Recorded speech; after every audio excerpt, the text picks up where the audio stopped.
सामाजिकरित्या बाबासाहेबांचा दृष्टिकोन एक, दुसरा आहे शैक्षणिक आर्थिक, तिसरा आहे राजनैतिक आणि चौथा आहे धार्मिक. मग बाबासाहेब सामाजिक एक समाज म्हणजे भारतीय समाजाची संकल्पना कशी करताना आपल्याला दिसत आहे. तर मग समाज कसा असायला पाहिजे, तर डॉक्टर बाबासाहेब आंबेडकर म्हणतात की या भारतामध्ये भारतीय संविधानाच्या मार्फत मी तुम्हाला राजनैतिक अधिकार दिले आहेत. म्हणजे या देशामध्ये मतदान होणार, तुम्ही मतदान करणार दर 5 वर्षात इलेक्शन्स होणार, इलेक्शन्स झाल्यानंतर तुमची सरकार बदलणार किंवा तीच राहणार, त्यानंतर तुमचे मंत्री बदलणार, मंत्रीपद बदलणार, असं सगळं एक व्याख्या दिली आहे. पण डॉक्टर बाबासाहेब म्हणतात मला राजनैतिक अधिकारापेक्षा, राजनैतिक लोकशाहीपेक्षा सामाजिक लोकशाही या समाजामध्ये, या भारतामध्ये लागू होणार त्याची जास्त काळजी वाटते. मला असं वाटते की या देशामध्ये सामाजिक लोकशाही प्रस्थापित झाली पाहिजे. सामाजिक लोकशाही म्हणजे काय, जेव्हा आपल्या घरापासनं, आपल्या एरियापासनं शहर, राज्य आणि देश, घरामध्ये जेव्हा समानता निर्माण होईल, घरामध्ये जेव्हा न्याय निर्माण होईल, घरामध्ये जेव्हा बंधुता निर्माण होईल, घर म्हणजे तुमच्या घरी जेव्हा तुम्ही आपल्या मुलाला आणि मुलीला समान लेखाल, समान न्याय द्याल, समान सन्मान द्याल, समान बंधुता द्याल, त्या दिवशी मला असं वाटेल की या समाजामध्ये सामाजिक लोकशाही प्रस्थापित झाली आहे. आणि ज्या दिवशी या देशामध्ये सामाजिक लोकशाही प्रस्थापित होणार, त्या दिवशीपासनं जाती, धर्म, वर्ग, भेद या सर्वांच्या वर जाऊन या भारताचा नागरिक दुसऱ्या नागरिकासोबत मैत्री, करुणा आणि बंधुतेने राहील. त्या दिवशी ह्या भारतात सामाजिक लोकशाही प्रस्थापित झालेली आहे असं मला वाटते. मला तुम्ही सांगा, सामाजिक लोकशाही प्रस्थापित झाली आहे का? जर झाली असती तर भारताचा या परिसरातला प्रत्येक भारतीय नागरिकास बाबासाहेबांच्या विचारांना ऐकायला आला असता. पण असं नाही आहे. म्हणून आपल्यावर जबाबदारी आहे की आपण कसं बाबासाहेबांचा विचार, कारण ते राष्ट्र निर्माते आहेत, वो किसी एक समुदाय या समाज के नहीं है, वो राष्ट्र निर्माते है, तो वो कैसे. त्यानंतर मग राजनैतिक अधिकार येतो. राजनैतिक अधिकार बाबासाहेब म्हणतात की या प्रत्येक नागरिकाला समान आहे. तो कोणीही असो, त्याच्यामध्ये भारतीय नागरिकता आहे तर 18 वर्षाच्या वर त्याला मतदानाचा अधिकार आहे. पण डॉक्टर बाबासाहेब आंबेडकर म्हणतात की जेव्हापर्यंत तुम्ही संसद, न्यू दिल्लीची संसद, जेव्हापर्यंत तुम्ही तुमचे खासदार तिथे पाठवत नाही, तेव्हापर्यंत तुम्हाला सामाजिक परिवर्तन येणार दिसणार नाही. त्याचं एक मी उदाहरण देते तुम्हाला. बौद्धगयाचं टेम्पल माहित आहे, ते त्याचं आंदोलन सुरू आहे, महाविहार, बौद्ध विहार, ठीक आहे, गयाचं. आता तिथे खूप आंदोलन सुरू आहे.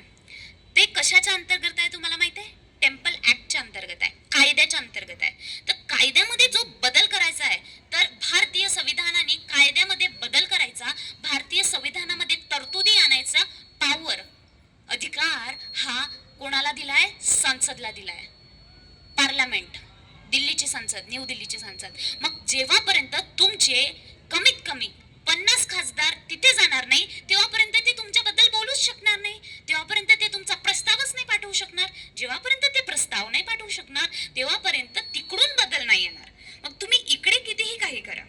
म्हणून राजनीती ही धुरा सगळ्यात महत्वाची आहे. पण राजनीतीमध्ये पोहोचायचं आहे तर डॉक्टर बाबासाहेब म्हणतात सामाजिक एकता ही सर्वश्रेष्ठ असावी.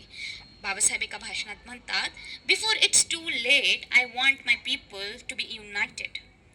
खूप लेट होण्याच्या अगोदर मला असं वाटते की माझ्या समाजाने एकत्रित यायला पाहिजे. आणि जेव्हा माझा समाज एकत्रित येईल तेव्हा त्यांना कोणीच रोखू शकत नाही. एक शुकांतिका अजून आहे की महामानवांच्या विचारांवर चालणाऱ्या भरपूर राजनैतिक पक्ष आहेत. ते म्हणतात की आम्ही डॉक्टर बाबासाहेब आंबेडकरांच्या विचारावर आमची राजनैतिक पार्टी. मग तुम्ही सगळे एकच महामानवाला म्हणता, तर मग तुम्ही सगळे एक का नाही? तिथे प्रॉब्लेम येतो स्वतःच्या वर्चस्वाचा. आणि मग बाबासाहेब आपल्याला म्हणतायत समाजामध्ये उतरायचं आहे तर निस्वार्थपणा असलाय पाहिजे. समाजामध्ये जेव्हा येतो तेव्हा स्वार्थ घरी सोडून यायचा, वैयक्तिक स्वार्थ. तेव्हा आपण बाबासाहेबांना अभिप्रेत असलेला समाज तयार करू. मग आहे शैक्षणिक आणि आर्थिक. बाबासाहेबांनी यावर खूप खूप काम केलं आहे. बाबासाहेब म्हणतात तुम्हाला आर्थिक क्षेत्रात काही करायचं आहे, तुम्हाला तुमची अर्थनीती वाढवायची आहे, तर त्याची धुरा ही शिक्षणाशी जोडली आहे. मग शिक्षण म्हणजे काय, तर सर्वप्रथम डॉक्टर बाबासाहेब आंबेडकर समजवतात. नागपूरला all India depress class women conference होते, म्हणजे महिला परिषद नागपूरला 1942 ला होते आणि तिथे 3-4 हजार महिला येतात बाबासाहेबांना ऐकायला. तुमच्यासारखेच आपल्या नागपूरमध्ये झालं. मग बाबासाहेब तिथे काय म्हणतात महिलांना, महिलांनो मी तुमचा फॅन आहे. काय म्हणतात Babasaheb, I am a fan of ladies. मी महिलांचा खूप मोठा फॅन आहे, कारण मला असं वाटतं जर त्यांनी आपल्या मनात काही ठरवलं तर ते परिवर्तन लवकर आणू शकतात. मला असं वाटतं की जर तुम्ही संस्था आणि संघटना खोलली तर त्यावर तुम्ही प्रामाणिकपणे काम करू शकता आणि तुम्ही तुमच्या समाजामध्ये परिवर्तन आणू शकता असं मला वाटतं. ते म्हणतायत महाड सत्याग्रहाच्या परिषदेमध्ये महिलांना काय म्हणतात बाबासाहेब, महिलांनो आता हे असं जसं तुम्ही राहत आहे, असं जसं म्हणजे जसं सरांनी उल्लेख केला की मेलेल्या जनावरांना आपल्या समाजाला, आपल्या समाजाचं काम काय होतं, चातुर्वर्ण व्यवस्था होती, जाती व्यवस्था होती. तिथे ऍक्च्युली आपल्याला काही काम नव्हतं, म्हणजे मेंदूच्या प्रगतीसाठी आपल्याला कोणतं काम नव्हतं दिलं. आपल्याला मेलेल्या जनावरांचं शरीर उचलणं आणि ते घेऊन जाणं हे आपलं काम होतं. बाबासाहेबांनी महाड सत्याग्रहाला काय म्हटलं, महाड सत्याग्रहाला बाबासाहेब म्हणतात I am not doing the satyagraha just to drink a sip of water. मी फक्त एक पाण्याचा घूट प्यायसाठी महाडचा सत्याग्रह करतो नाहीये. मी मानवाच्या अधिकारासाठी, जीवनाच्या अधिकारासाठी व तुमच्या डिग्निटीसाठी म्हणजे तुमच्या आत्मसन्मानासाठी, आत्मसन्मानाने जगायसाठी मी हा महाडचा सत्याग्रह करतोय. तिथे मग महिलांना बाबासाहेब आंबेडकर म्हणतायत महिलांनो तुम्ही लक्ष द्या, तुम्ही शिकले पाहिजे, तुम्ही शिक्षण घेतलं पाहिजे आणि शिक्षण घेता घेता तुम्ही तुमच्या मुलांना शिक्षित केलं पाहिजे आणि हे मुक्या जनावरांना उचलणं सोडून द्या. हे स्वाभिमानाचं जीवन जगायला सुरुवात करा. लाचारी जिवंतपणे मरा नको, बाबासाहेब समजत आहेत. आणि मग जेव्हा हा निर्णय घेतला तेव्हा केसरीचा एक पत्रकार बाबासाहेबांना प्रश्न विचारतो, बाबासाहेब आधीच तुमच्या समाजाजवळ काही काम नाही, फक्त हे गुरेढोरं उचलण्याचं काम आहे, त्याच्यात ते पैसे कमवतात आणि चांगला फायदा होतो. तुम्ही तुमच्या मुलांना आता तुम्ही तुमच्या समाजाच्या लोकांना आता हे पण काम सोडायला लावतायत. मग बाबासाहेब काय म्हणतात बघा, बाबासाहेबांची दृष्टी आणि बाबासाहेबांची विचारशैली बघा. बाबासाहेब म्हणतात अरे तुझ्या घरी किती लोक आहेत, तर तो म्हणतो माझ्या घरी 10 लोक आहेत.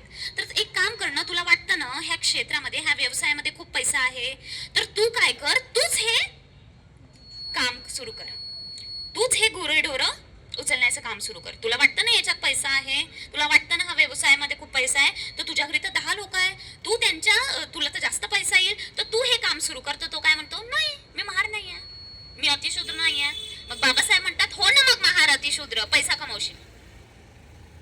ही दूरदृष्टी डॉक्टर बाबासाहेबांची आहे. अशी दूरदृष्टी आपल्या मुलांमध्ये आणायला पाहिजे. आणि बाबासाहेब म्हणतात की अभ्यासाने येणार त्यांच्यामध्ये. मग ते महिलांना म्हणतात महिलांनो अंधश्रद्धा यातून बाहेर पडा, जेवढ्या लवकर बाहेर पडाल तेवढ्या लवकर तुम्हाला जीवनाचं सत्य कळणार. रूढी परंपरा जे आहे, बाबासाहेब म्हणतात हे खूप सारे दागिने घालत नको बसा. आधीच्या बायांना खूप काय काय काय काय काय काय पेशवाईच्या राज्यात तर द अनटचेबल्स मध्ये जातपात तोडक मंडळाच्या भाषणामध्ये बाबासाहेब म्हणतात की आपल्या समाजाला जेव्हा बहिष्कृत म्हणजे अनटचेबल्स छुवाछूत होती, जेव्हा बाहेरच्या गावी आपण राहायचो तेव्हा गावात येण्यासाठी आपला समाज शूद्र अतिशूद्र, शूद्र अतिशूद्रामध्ये फक्त आपण येत नाही. कितीतरी माहिती आहे तुम्हाला कोण कोण येतं, तर काळा धागा बांधायचा आणि तुम्ही ओळखले जाल, म्हणजे अतिशूद्र शूद्रांनी काळा धागा बांधायचा आणि ते मग आम्ही त्याच्याने ओळखू. बाबासाहेब म्हणतात हे सगळं बंद करा, हे थोटाण बंद करा.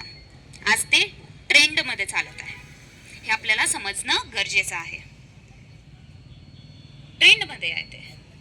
मग मला प्रश्न येते, कारण मी बाबासाहेबांची विद्यार्थीने, आपले केस पण काढायचं आहे ना, केस पण काढायचं आहे ना, मग काय प्रॉब्लेम येतोय, ते बांधायचं काय प्रॉब्लेम येतोय. तर ते प्रत्येक गोष्टीचा एक इतिहास आहे, बाबासाहेबांनी सांगून ठेवला आहे. मग महाड सत्याग्रहामध्ये आणि महिला परिषदेमध्ये बाबासाहेब म्हणतायत मुलांना सांगा तुमच्या येणाऱ्या पिढीला सांगा की शिक्षित हो, पण शिक्षित होता होता सुशिक्षित सुद्धा हो. मला शिक्षित लोक, माझा समाज शिक्षित होईल त्याच्याशी मला काही तेवढी आनंद होणार नाही, पण ज्या दिवशी माझा समाज सुशिक्षित होईल त्या दिवशी मला असं वाटेल की माझ्या कार्याचं फळ मला मिळालं. म्हणजे शिक्षित आणि सुशिक्षित म्हणजे काय हे समजून घ्या आणि आपल्या मुलांना सांगा. शिक्षित म्हणजे कोण, तर शिक्षण घेऊन, शाळा कॉलेज शिकून, डिग्री घेऊन, चांगल्या नोकरीवर चांगल्या पगाराची ड्युटी घेणारा तो शिक्षित. आणि सुशिक्षित कोण, ज्याला शिक्षणासोबत प्रज्ञेची जोड आहे, शिलेची जोड आहे, तो सुशिक्षित. प्रज्ञा म्हणजे काय, प्रज्ञा म्हणजे विजडम, जागरूकता. एखाद्या शिक्षित व्यक्तीमध्ये जागरूकता पाहिजे. म्हणजे समाजामध्ये तो जगत असताना त्याला माहित असायला पाहिजे की सत्य काय आहे, असत्य काय आहे, चूक काय आहे, बरोबर काय आहे, न्याय काय आहे, अन्याय काय आहे. एखाद्यावर जर अन्याय होत असेल तर एखाद्या शिक्षित व्यक्तीने त्याला न्याय देण्यासाठी प्रश्न जेव्हा तो उचलेल तेव्हा मी त्याला सुशिक्षित असा समाज म्हणेन. तर आपण शिक्षित समाज झालो की सुशिक्षित? उत्तर आपल्याला माहिती आहे, आपण शिक्षित तर झालो पण सुशिक्षित नाही झालो. म्हणून आपल्याला काय संकल्प घ्यायला पाहिजे की आम्हाला आता सुशिक्षित पिढी तयार करायची आहे. आणि डॉक्टर बाबासाहेब म्हणतात की माझ्या येणाऱ्या पिढीमध्ये मला 2 गोष्टी पाहिजे. म्हणजे पहिले त्या तर 5 मी लास्ट मध्ये सांगतेच दर माझ्या व्याख्यानामध्ये. ते म्हणतात की माझ्या एक सेकंड